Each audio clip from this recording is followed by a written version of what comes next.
शिक्षक संवाद सहयोग विचार में आपका स्वागत है। आज विवेचना का विषय है अंतर जिला स्थानांतरण के बाद क्या आप जूनियर हो जाएंगे, क्या आपकी वरीयता समाप्त हो जाएगी। बिल्कुल साथियों, आपने सही सुना।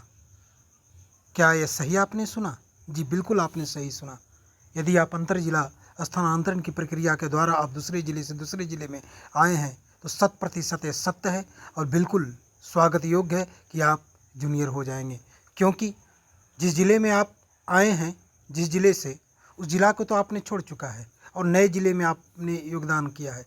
परंतु इस जिले में जो पहले से अपने खून पसीना, अपने तन और मन से जो शिक्षक लगे हुए हैं, क्या वो कतई बर्दाश्त करेंगे कि वो आपसे जूनियर हों?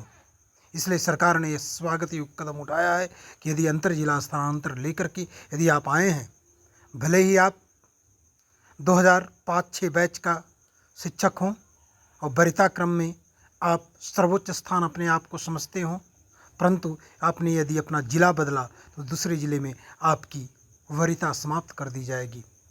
हालांकि यह स्वागत योग्य कदम तो हम नहीं कह सकते हैं, परंतु उन शिक्षकों के लिए स्वागत योग्य कदम है जो दूसरे जिले में बैठ करके तन और मन से अपने कर्मों का, अपने कर्म के अनुसार, अपने बल के अनुसार अपने कर्तव्य परायणता नहीं करते। इसके साथ ही दूसरे अर्थों में यदि देखा जाए तो जिस जिले में आप गए हैं उस जिला के लिए, उसकी कार्यशैली के लिए तो आप अनभिज्ञ ही होंगे। तो इस परिस्थिति में जहाँ तक सरकार का यह कदम है, स्वागत योग्य भी कहा जा सकता है और दुखद भी कहा जा सकता है। दुखद इस परिस्थिति में, उदाहरण स्वरूप कोई शिक्षक 2022 में बहाल हुआ है और वह ट्रांसफ़र करवाने के बाद, अंतर जिला के तबादले के बाद, अर्थात औरंगाबाद जिला में 2022 में बहाल हुआ है और उसके बाद 2026 में वह गया जिला में आता है, तो 2023-24 में जो बहाल शिक्षक है उनसे वो जूनियर हो जाएंगे। हालांकि यह प्रक्रिया अभी जो है सो पूरी तरह से हमारे बीच में नहीं आई है।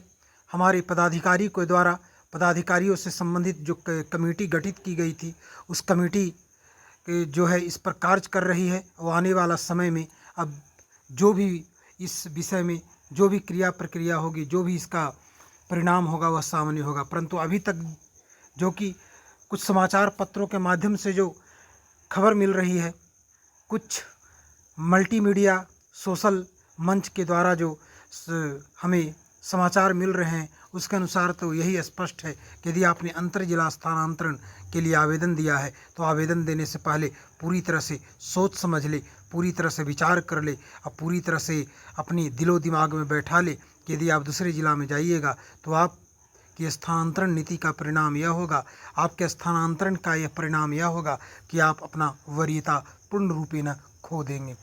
हालांकि पत्रों के द्वारा जो भी हमारे बीच दिशा निर्देश दिए जाते हों या दिशा निर्देश दिए जाते रहे हैं, परंतु वास्तविकता धरातल में कुछ और है।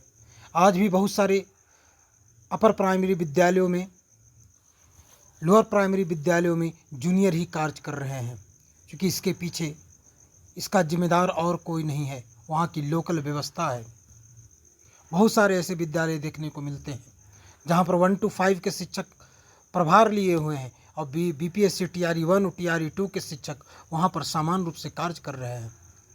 हालांकि यह भी गौर करने वाली बात है कि जिनकी बहाली 2005, 6, 7, 8, 9, 10 में हुई है, उन्होंने अपने खून पसीने से शिक्षा विभाग में अपना योगदान दिया और शिक्षा विभाग को एक नई ऊंचाइयों तक पहुँचाया है। भले ही BPSC या बिहार लोक सेवा आयोग कहें या लीग योग सेवा आयोग कहें, उनके द्वारा आज आ गए हों, वो अलग मामला है, वो अलग मसला है। परंतु जिन शिक्षकों ने 2005, 6, 7, 8, 9 में अपना योगदान दिया था अपने विद्यालय में, योगदान के क्रम में, वो लंबे संघर्ष के बाद आज शिक्षा व्यवस्था इस स्तर तक पहुंची है, शिक्षा का सिस्टम एक स्तर तक पहुंची है कि सभी शिक्षकों को ससमय वेतन मिल पा रहा है। हालांकि अपवाद स्वरूप अभी मार्च महीने के 6 तारीख गुजर चुके हैं, माफ़ी चाहूँगा, अप्रैल महीने के 6 तारीख गुजर चुके हैं, परंतु अभी तक वेतन बेचारे किसी के खाते में नहीं पहुंची है।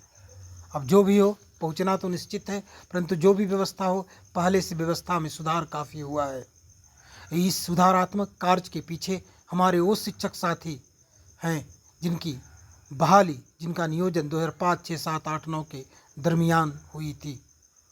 इसलिए अभी देखने को भी मिल रहा है बहुत सारे विद्यालयों में कि 2022 बैच वाले जो शिक्षक हैं वो TRE 2 से वेतन के संबंध में जूनियर हैं।